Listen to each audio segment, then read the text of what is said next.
پر عمل کرنا.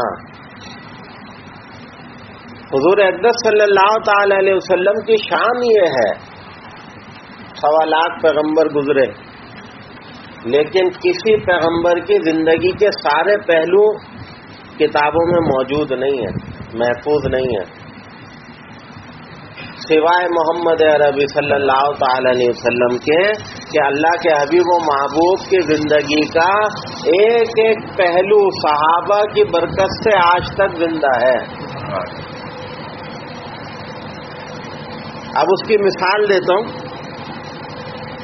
حضور اقدس صلی اللہ تعالی حضرت عبداللہ ابن مسعود رضی اللہ تعالیٰ عنہ یہ حدیث سنا رہے ہیں. فرماتے لوگوں، ایک دفعہ نبی کریم صلی اللہ تعالی علیہ وسلم نے فرمایا، لوگوں،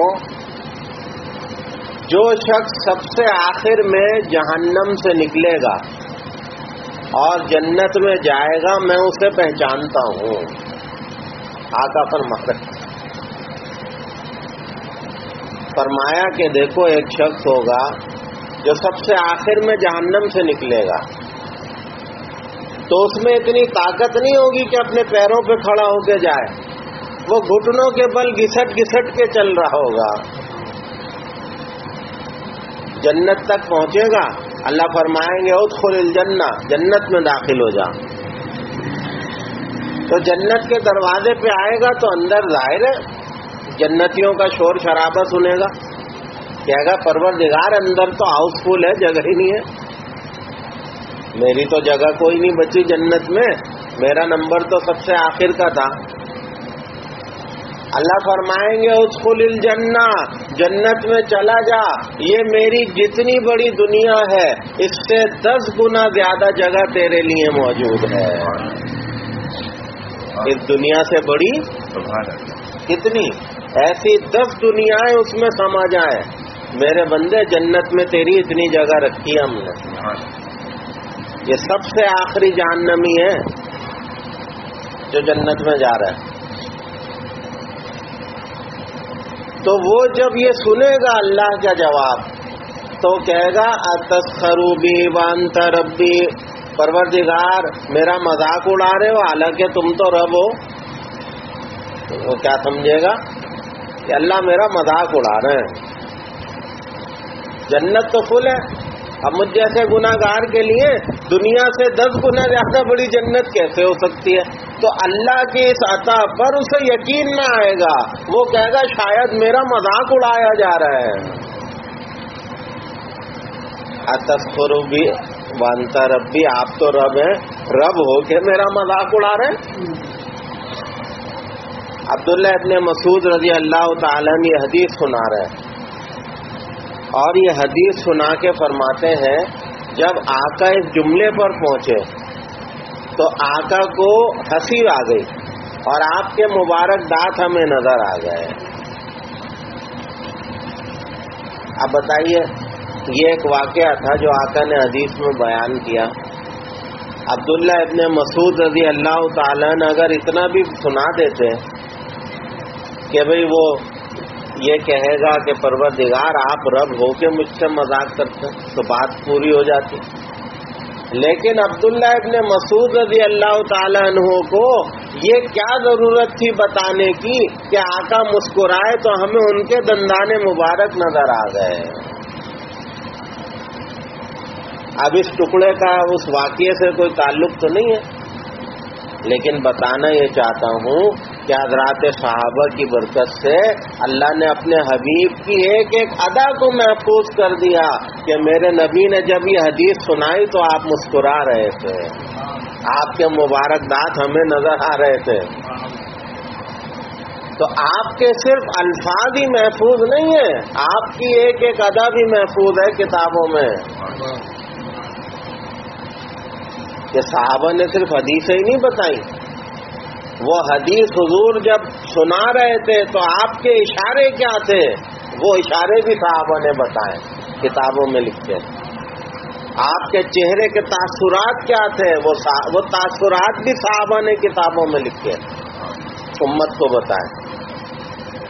حضرات صحابہ کرام فرماتے جب مدنی آقا کریم صلی اللہ علیہ وسلم پر کوئی خوشی کے آثار ہوتے تھے تو آپ کا چہرہ 14ویں کے چاند کی طرح چمک رہا ہوتا تھا، اور جب کبھی آپ کو شدید غصہ ہو تو آپ کا چہرہ ایسا سرخ ہوتا تھا جیسے انار کے دانے کسی نے آپ کے چہرے پہ نچوڑ دیے ہوں، اتنا آپ کا چہرہ سرخ ہو جاتا۔ تو میرے اب نبی کی ایک ایک ادا محفوظ ہے یا نہیں ہے؟ ایک ایک بات، کسی نبی کی یہ چیزیں محفوظ نہیں ملیں گی آپ کو۔ کسی نبی کے صحابہ نے اپنے نبی پہ اتنی محنت ہی نہیں کی جتنی حضرات صحابہ کرام رضوان اللہ تعالی علیہ مجمعین نے اللہ کے حبیب پر جتنی محنت کی۔ تو بھائی جو صحابہ ہمیں یہ چیزیں بتا گئے کہ یہ حدیث حضور نے بیان کی تو آپ کے لبوں پہ مسکراہٹ تھی، آپ کے دندان مبارک ہمیں نظر آ گئے۔ ابو ہریرہ رضی اللہ تعالیٰ نے ایک حدیث سنا رہے، تو وہ جو مسواک ہوتی ہے، مسواک اٹھا کر یہاں اپنے کان پہ یوں لگا لی، جیسے درزی یہاں پین لگا لیتا ہے اپنے کان پہ، تو مسواک یوں لگا لی، اپنے کان میں یوں پھنسا لی درزی کے قلم کی طرح۔ تو لوگوں نے کہا ابو ہریرہ یہ کیا کیا؟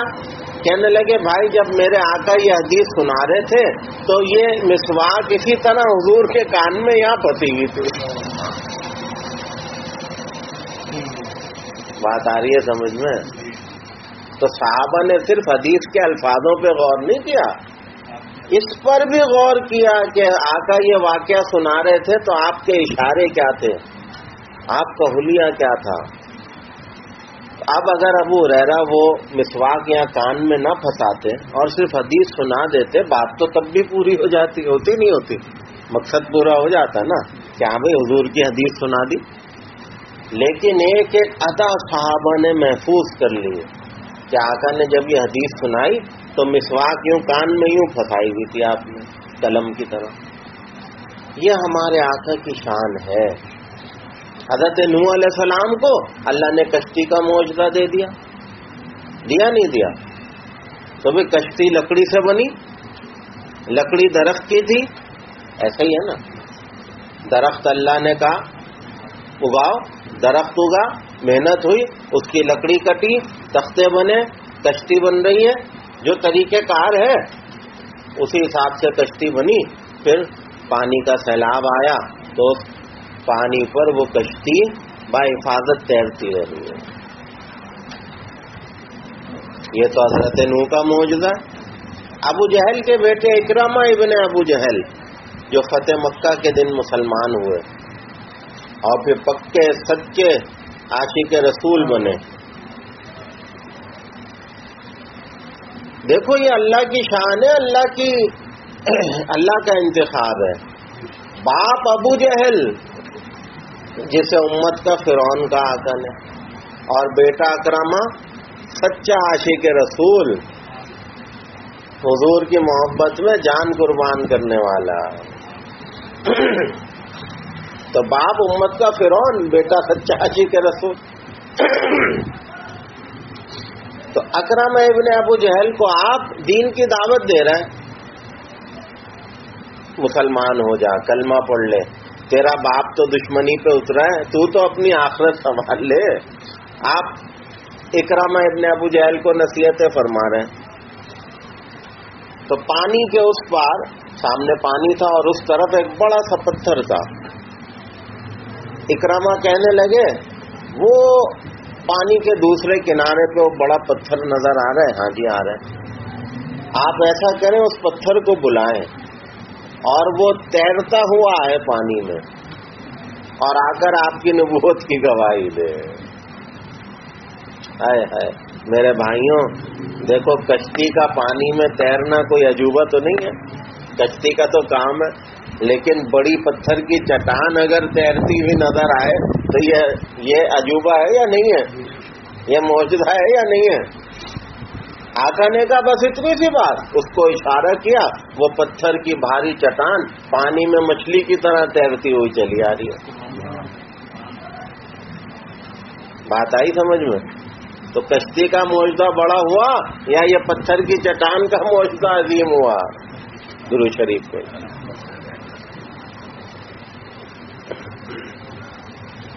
تو بڑا حیران ہوا. پتھر کی مضبوط چٹان آئی تیرتی ہوئی اور آ کر اس نے آ کے کلمہ پڑھا اور حضور کے نبوت کی گواہی دے دی.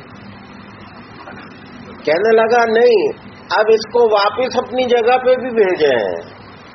آپ نے اسے اشارہ کیا، جا بھائی واپس اپنی جگہ پہ لوٹ جا. تو پتھر کی بڑی چٹان بالکل واپس تیرتی ہوئی پیچھے کی طرف گئی اور جہاں اس کا ٹھکانہ تھا وہاں جا کے. تو مجھے بتائیے، یہ میرے آقا کے معجزات ہیں.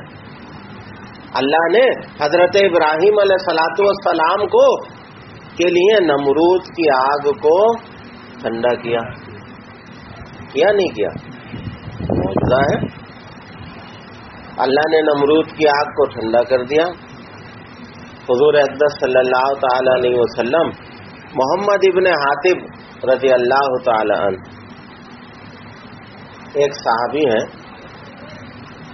اور خوش نصیب اس اعتبار سے ہیں کہ ان کے جسم میں بغیر کوئی پرفیوم لگائے 24 گھنٹے خوشبو مہکتی ہے.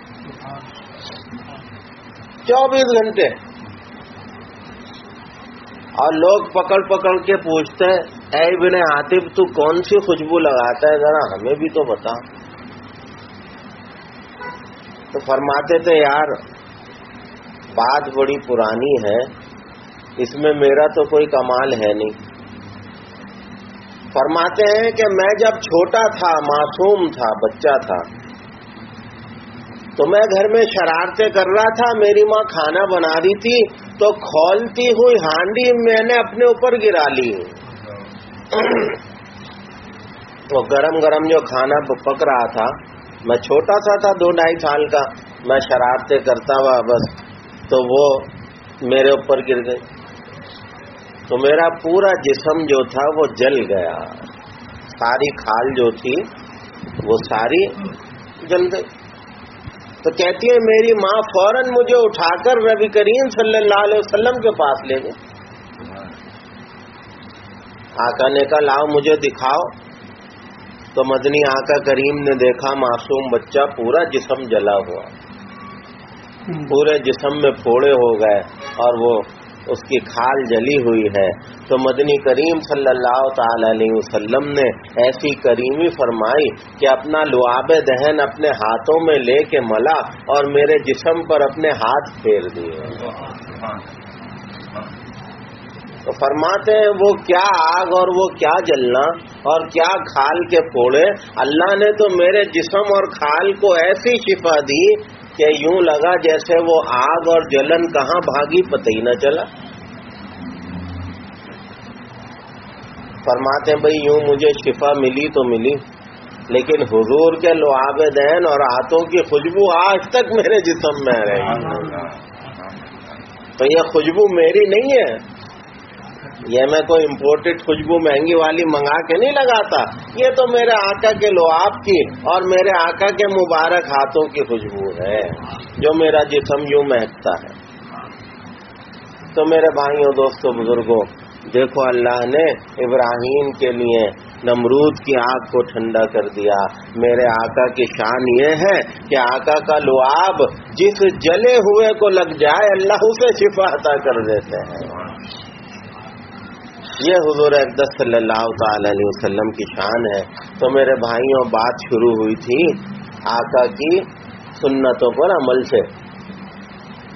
آقا نے 3 نصیحتیں فرمائی نا، اسے پھر یاد کر لو، دوہرا لو کہ جس نے حلال کھایا اور زندگی میرے طریقوں پہ گزاری اور حتی الامکان یہ کوشش کی کہ اس کی ذات سے کسی کو تکلیف نہ پہنچے، میرے جس امتی نے یہ 3 کام کر کے دکھا دیے، جنت میں اسے ہاتھ پکڑ کے لے جانا محمد مصطفیٰ کی ذمہ داری ہے.